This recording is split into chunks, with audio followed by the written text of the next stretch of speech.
photo of how the new exhaust that I've fitted is 3 inches.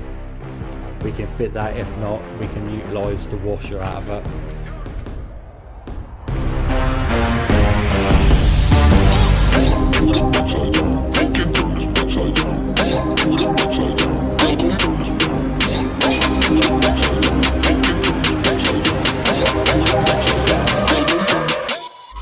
Difference between two.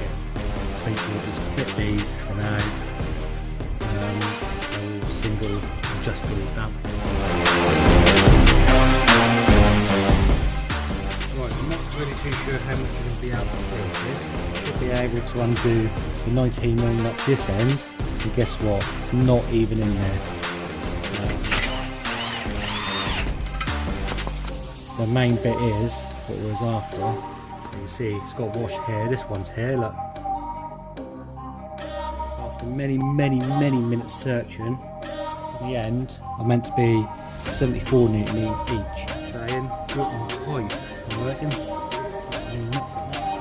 Can't see the damn show. I literally just pulled it off. Let me just bring these up a little bit WD-40.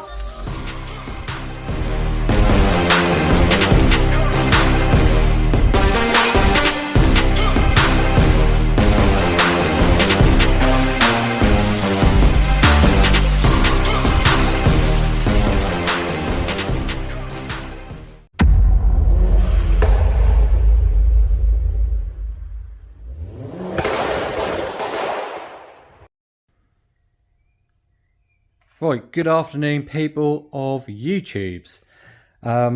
We've done a little job on this today. I'll say little, I hope it's little. It shouldn't be too difficult, fingers crossed. But we'll be fitting some nice Avo coilovers to the front of the Metro. As you see the back end there, I want the front end to sit roughly the same sort of height as that. And at the minute, it sits quite high. So yeah, hope I can insert a photo of how it looks when it's all down on the floor, and give you an idea, but I would like it to sit like that at the front, maybe a little bit higher, not really too sure yet.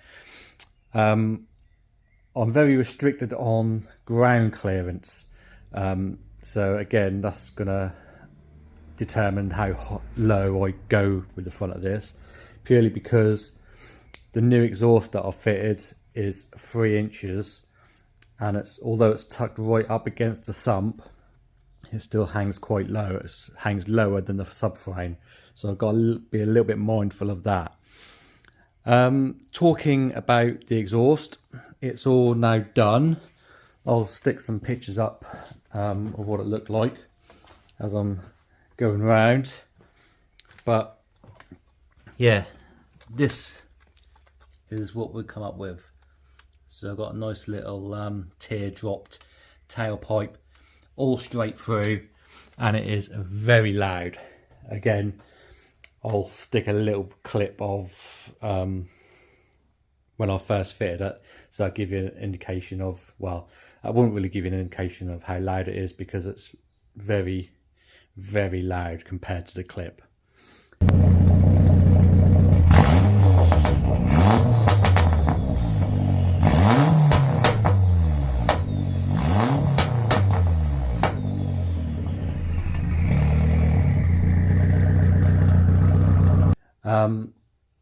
Yeah, and we've also stuck some gold heat reflective tape on there.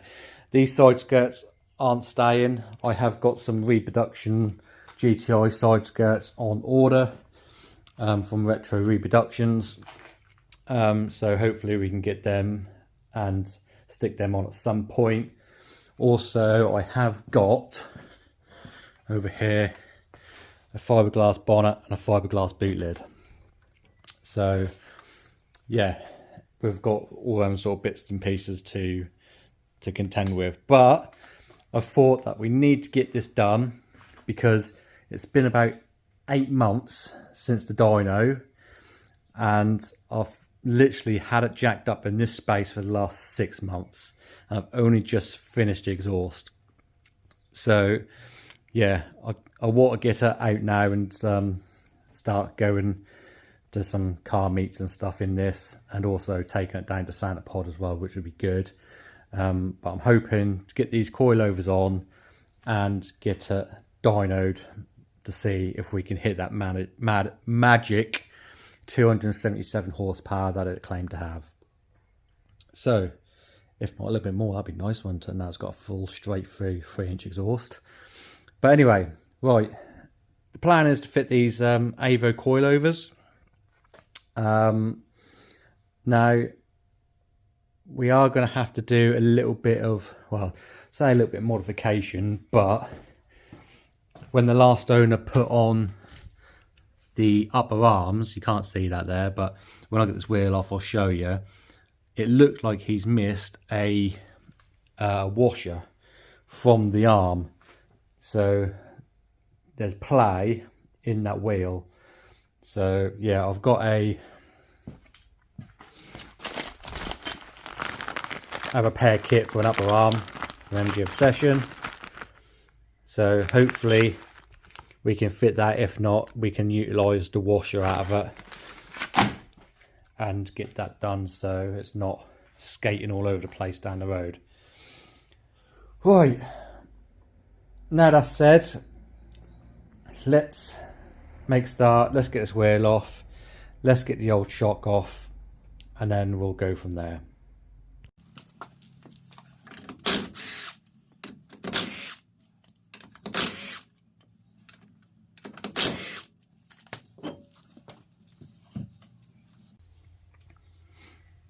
Right, hopefully you can see in there, we have got a bolt at the bottom with a nut. Normally these don't have nuts, but this nut has been put in here to hold this brake line in place. So we need to undo this nut first, and then hopefully we can whiz that bolt out. And then there's a nut on the top, which we'll get to in a minute.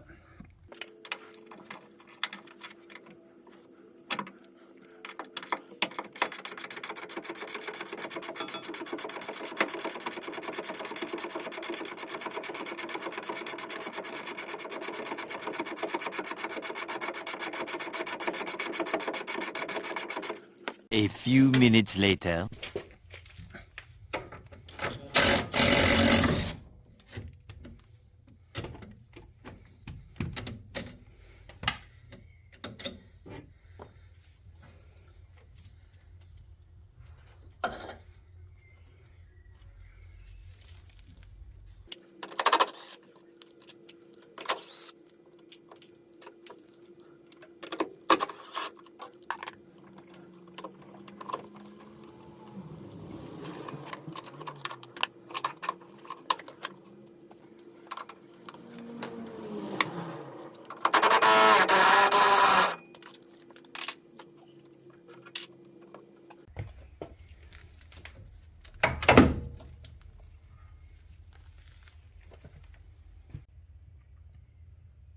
Right, so this is the difference between the two.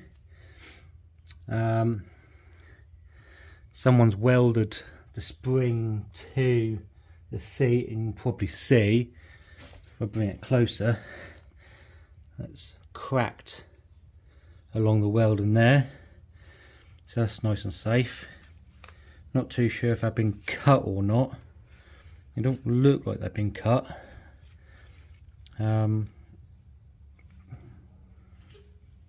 Yeah, not really too sure on that, but I don't know why someone would weld the spring to the seat or not. But anyway, this is what we've got. Nice new Avo. Well, I say nice new Avo. I've had these for over a year now. Sat in the workshop, ready to be fitted. But yeah, it's just time really, and I was hoping to wait until I get all the subframe all powder coated and stuff, but it's taken me over 6 months to fit a turbo and do an exhaust. So again, I think we'll just fit these for now, and yeah, and hopefully we'll do the subframe another day. Because I would like to convert it. It has got a TF subframe, but it's a rear subframe, and where the bottom wishbones go into the back part of the arm, into the back part of the subframe, how the TFs are, they cut that for a almost like a track control rod bar, so there's not really any strength in there to hold a wishbone as such. So I would like to get a front subframe off a TF and just weld on the engine mount steady. Yeah, but anyway, these shocks are from Avo. I don't think you can buy these from Avo as a retail customer. I've got an account with them, and I've had to send them over my specs that I wanted, and then I have to send them over this bottom spherical bush here, and then they put the shock together with the spring as well. And you have to ask for the spring, if not you'll just get the shock. Yeah, but I don't know what's better. On my F race car I've got gas coilovers, but I have fitted these to a F race car as well with TF subframes, and to be fair, they're all much of a muchness. They're all single adjustable dampening rate, so yeah, I think what we just need to do is just swap over a couple of the components off the top of here, and then hopefully get it all into place. Right, so what we've done here is I've literally just taken this nut and a spacer off the top of here. That normally goes on there like that. And I've taken off the nut for the top of the shock here. And then obviously we've got our two plates, so we've got a spring perch. We've got our top plate here. We've got a spacer. Sorry, see it a bit better now. And then that goes on there like that. And hopefully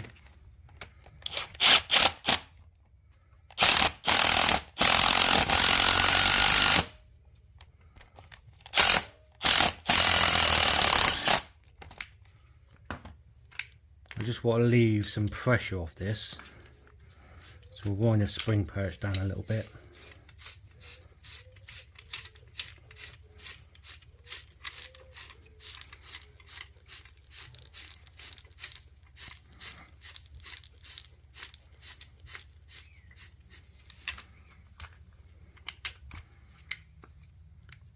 So if anyone's wondering, I'm using 450 pound springs on this.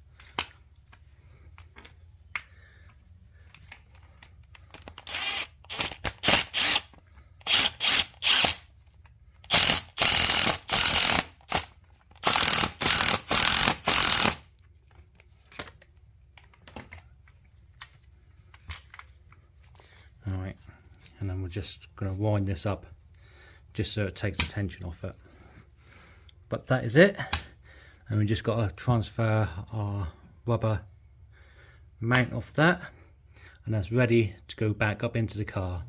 But before we do that, we're going to have a look at this upper control arm and see what we can do with that.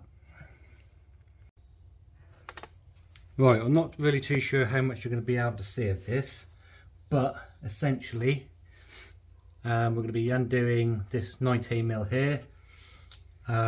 There is a shaft that goes all the way through with a nut either end. Now we should be able to undo the 19mm nut this end, and then there's a plate with two 10mm. This back one here is captive, but this front one here is a nut and bolt, I believe, if that's even in there. And guess what, it's not even in there.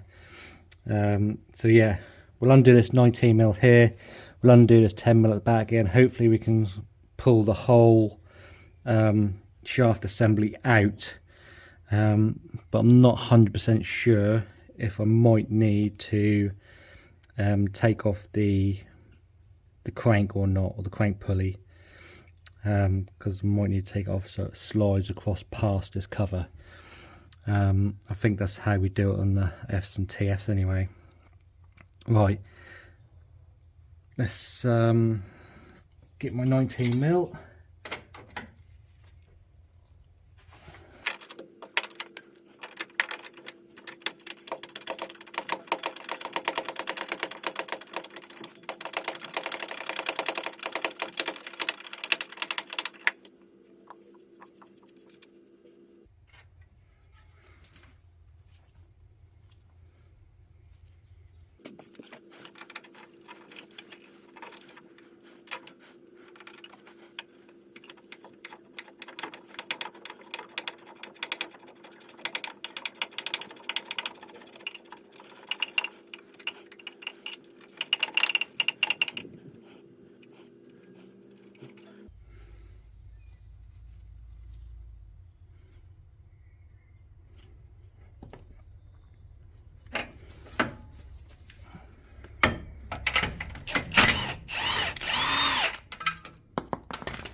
Right, so I'll get the arm first and see how dry that is in there. And it looked like the grease used was copper grease by the looks of it. It's all gummy and stuff like that in there. And then we've got the pin itself. Again, looks like copper grease, but the main bit is what we was after was the washers, and there's normally a washer that goes on each end of this arm. And if I open the new one,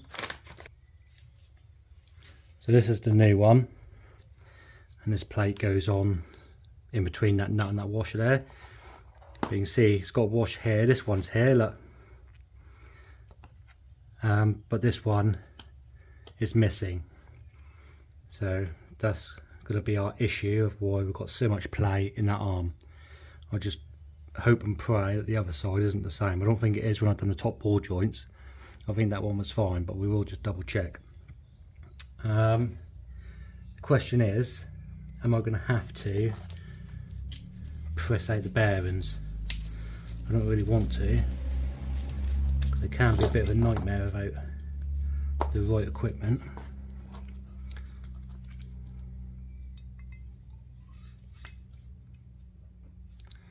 So yeah, that's absolutely fine in there. So we'll use the old bearings.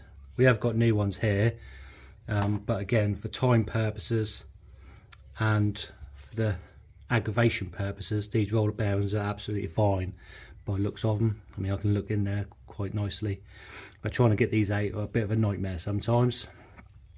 So yeah, and getting them in without damaging the actual housing itself, you really need to press them in, so you've got a nice gentle press rather than hammer them in. So anyway, let's get all this cleaned up, clean up the old grease nipple, and then we can start slapping it all back together again.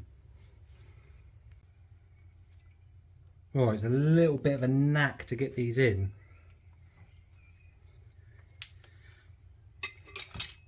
And I've already done it wrong.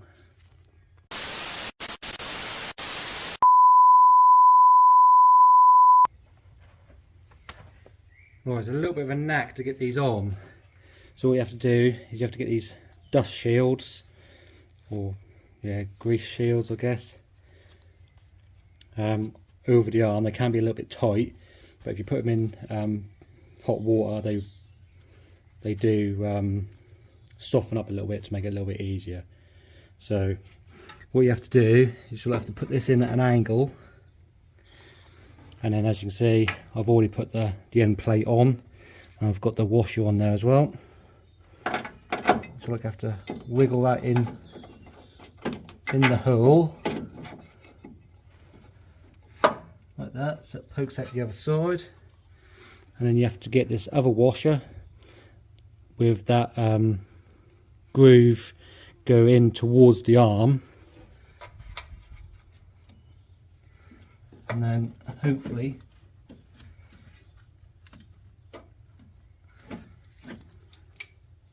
that'll all wiggle into place. Sometimes you have to use a little screwdriver just to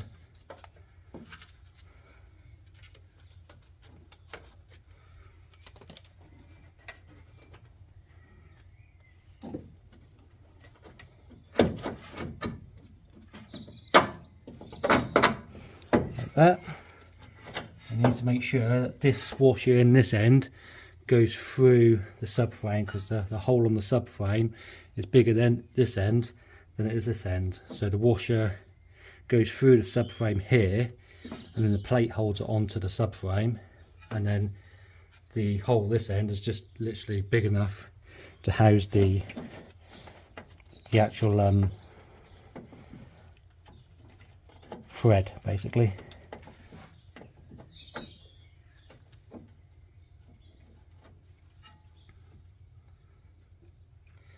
And then what I normally do is I just get this, it's actually a 8mm head, not a 10mm head, I told you wrong earlier. And then hopefully get this in place.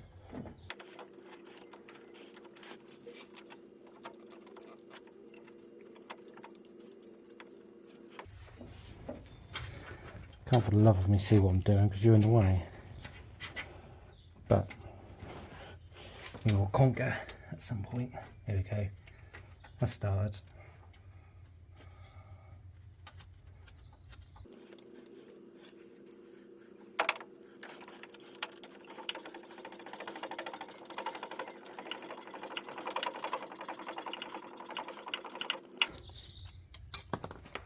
So we just nipped that up for now, and then we've got our spring washer and a nut to go on the other side.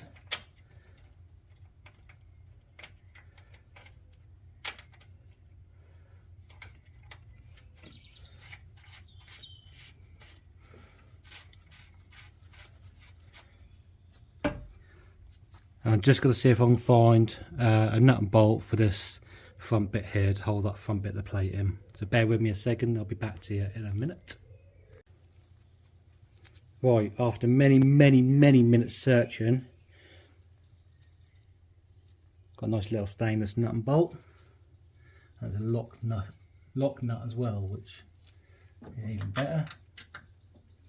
So hopefully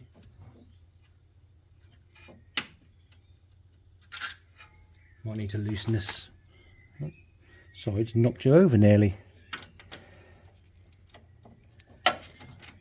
Loosen that other one up a little bit, just so I can spin this plate around and poke that through.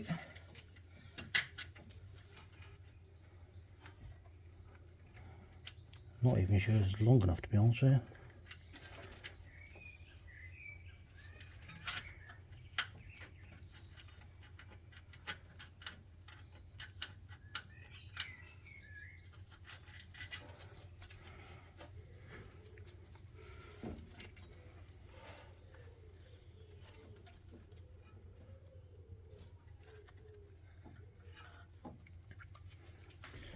I don't think the bolt is long enough.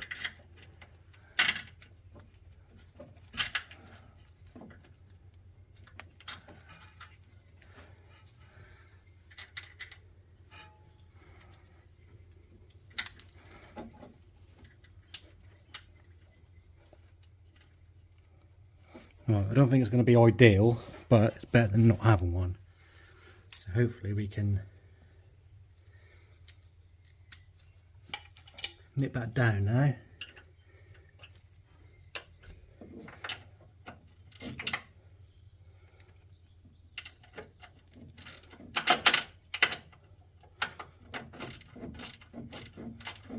And guess what? It's not even a 10mm, it's bloody 11mm. There we go.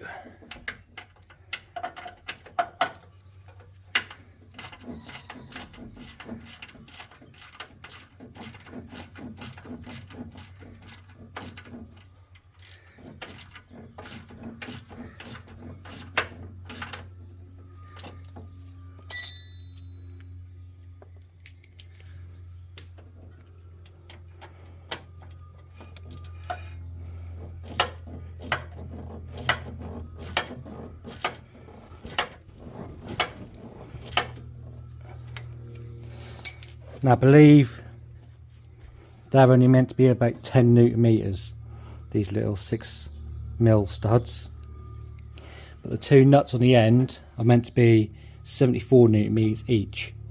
Now when the subframe is off you can get to both of these, but with the subframe on you can only really get to one of these with a torque wrench, and I haven't even got my torque wrench with me, so it's going to be the old German saying, gut and tight, I reckon, and see where we go from there. Right.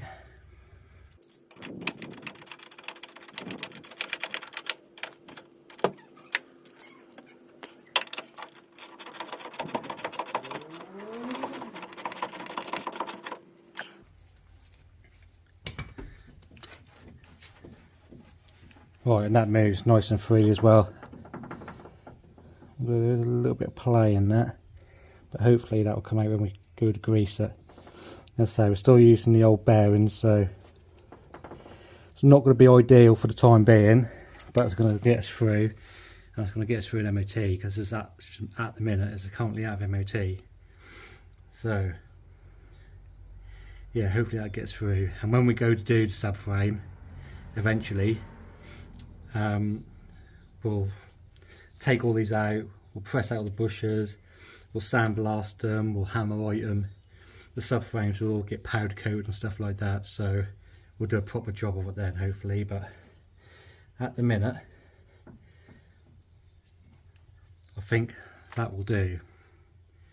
Right, let's just get this bottom ball joint in and then get it all greased up and get these seals pushed back, these grease covers, grease rubbers, whatever you want to call them, pushed back, and yeah, that'll be the top arm done, and then we can get on and get the coilover in.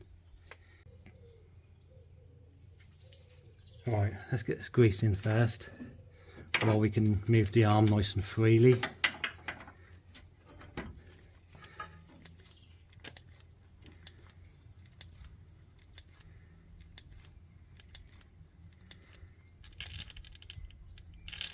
You can hear it all starting to squish out now. There we go. It's coming out both ends, which is a good thing on this, maybe not so good if I shoot. And that one moves nice and free, and that play is now gone as well, so we'll just push these rubber seals over. That just stops any dirt getting in.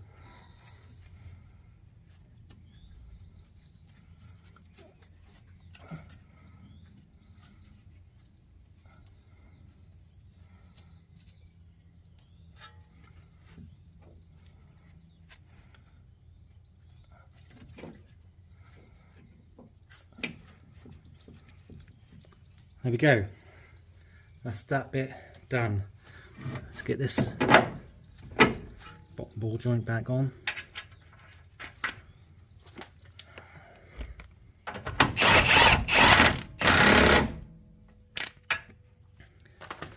Right, again, I haven't got a torque wrench, but they should be about 54 Newton meters. 54, 56, pretty sure it's 54 off the top of my head. Yeah, so that's all lovely jubbly. Right, time for the coilover.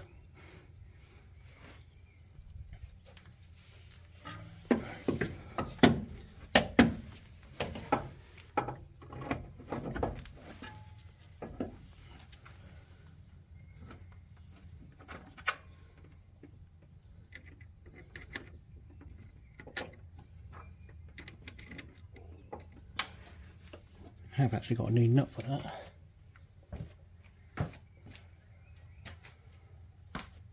Right, I'm just fitting the top nut to the coilover itself, and all is not well, it's not fitting very well.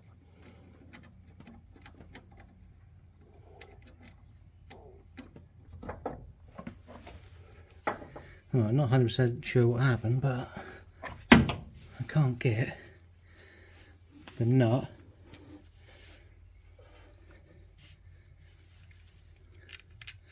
on the top of the shock.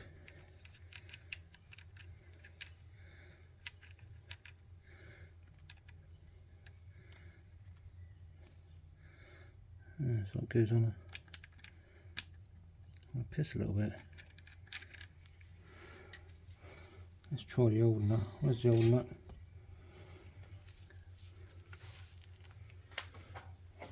Don't really want to use the old nut, but that's exactly the same as well. Can't see any damaged threads. I literally just pulled it off and put this lot on, didn't I? So not really too sure what's going on there. Right, let me just clean these up with a little bit of WD-40 and a little bit of a brush and see if that helps at all. I'll be back in a second.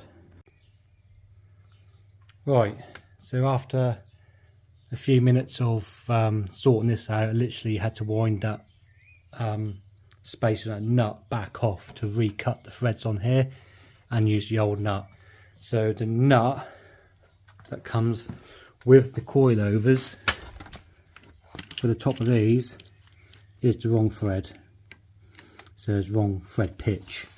So I think these are like 1.25 and that's like 1.5 nut. So yeah, right, we're back on plan now. So I'm just literally gonna put this washer bottle back in place, and then we can move on to connecting the bottom back up again. Right, so hopefully it's just a case of getting this bottom border in here. Probably a little bit tricky, but we'll manage. Tell you what, really out of breath today for some reason. Like the slightest bit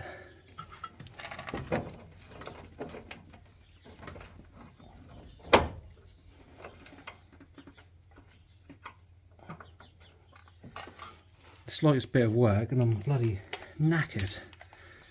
Whew, not normally like this, honestly.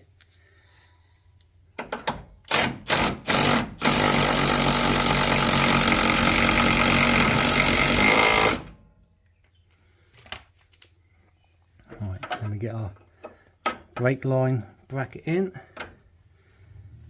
and then the nut to secure that in place.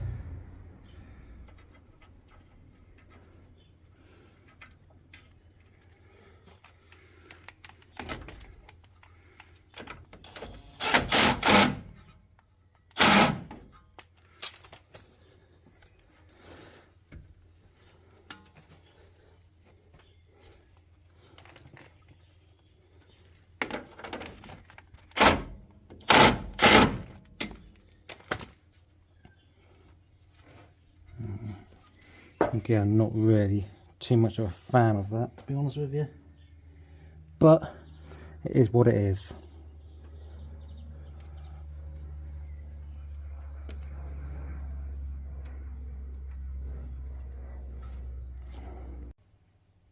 Right, so that, or this side, is all on anyway, so it's literally just a case of rinse and repeat.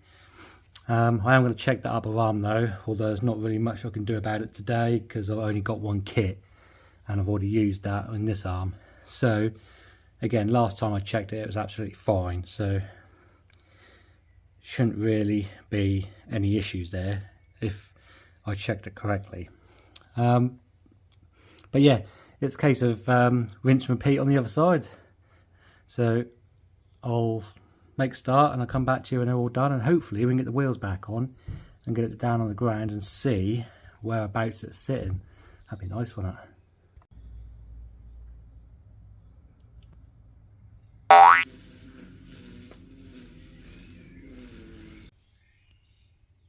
Right, we've got it down on the floor.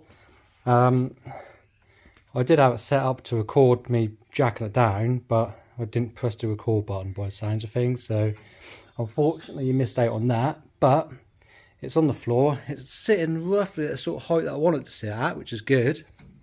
I think I might have to get some Mike camber adjustment plates.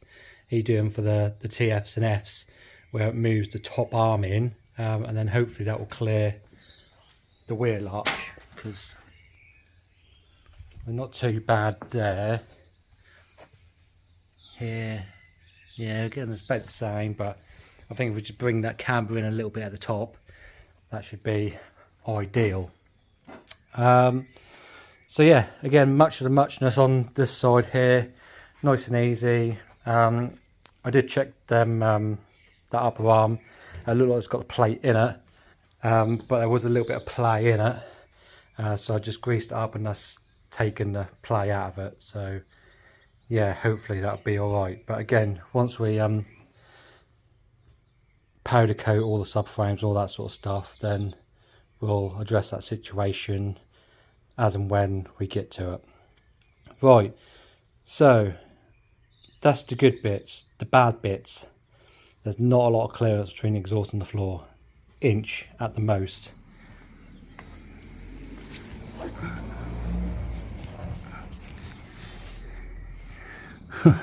It's not even an inch, it's literally about a centimetre off the floor.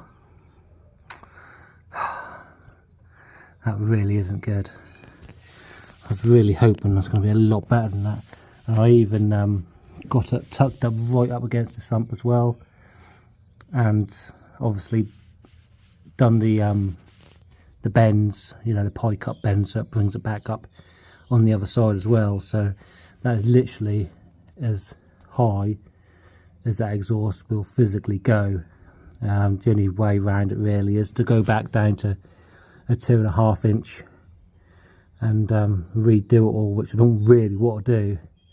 So I think I've got no option but to raise it, because that is going to scrape on the floor and it's going to rip all that heat shield, all that heat wrap off as well. Not what I wanted, but it is what it is. The joys of building cars, I guess. Right, let's raise it up a little bit as well, and probably a couple of turns I reckon, and see where that lands us. Right, there we go people, all done and dusted. I have taken it out the road.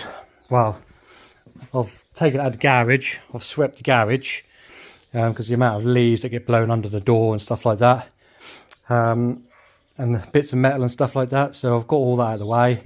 I've gave it a little bit of a bath outside, and yeah, literally just slung it down the road, literally 100 yards at the most I reckon, just down to the next bend and back, and already it's not happy.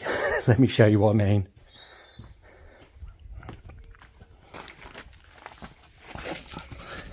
It's literally destroyed all the heat wrap on the exhaust. So I think we'll have to jack it up and just take all that heat wrap off, and then just end it there at the beginning of the sump type thing, just past that subframe bit, redo that bit there, and then I'm not really too sure what I'm going to do about the exhaust, because I would like to get it a little bit lower if I could, but the exhaust doesn't allow me to. I literally round it up 4 turns and I could almost pass the multi-car mod shoe test, but this side's perfect. I love how this side sits. I'd like the front to sit like that as well, but at the minute it's not. And the only thing that I did think about doing is redoing that front section, but with I think you can get like an oval tube instead of round tube. So I might revisit and do that downpipe section with some squashed oval tube that you can get. But yeah, at the minute I think I'm just gonna take that heat wrap off. All I've put it in there for is just to protect the alternator and the oil filter really. So if I can take it off past that, then happy days, and the rest don't really matter, to be honest with you, because that's got plenty of airflow going through underneath the car anyway. So yes, we're officially back on the wheels. It officially drives down the road. I did give it a little bit of boost, but because that is so bouncy up and down this road, and my road is a single track road a lot of hump in the middle of dirt. So yeah, that's just absolutely obliterated that exhaust heat wrap. So yeah, that's bloody worn me out just even thinking about it. God, don't know what's up with me recently. I think I need to go to the gym. Anyway, I think that will do it for this episode. As I say, the wheels are on, it's back on the ground, it go down the road. So I think what I might do is just get that heat wrap off out of camera, and then hopefully get it down for an MOT, and then yeah, we'll just have to play it by ear really with that exhaust. Worst case scenario is just going to dent it in a bit, which will probably take down to 2.5 inch anyway, so which I think is still plenty enough. I just thought while we're there, we'll just go all out and just go for a full 3-inch system. Why not? Right, I've rambled on enough. Thank you for watching. Hope you enjoyed this video. As I say, the Metro's back on the road, kind of, bar an MOT. So hopefully the next video on this would be going down the road and taking it down to the dyno. That's going to be the ultimate goal at the minute, and just see if that does that magic 277 horsepower with that new turbo on and the 3-inch exhaust. Right, I'll catch you later, fellas.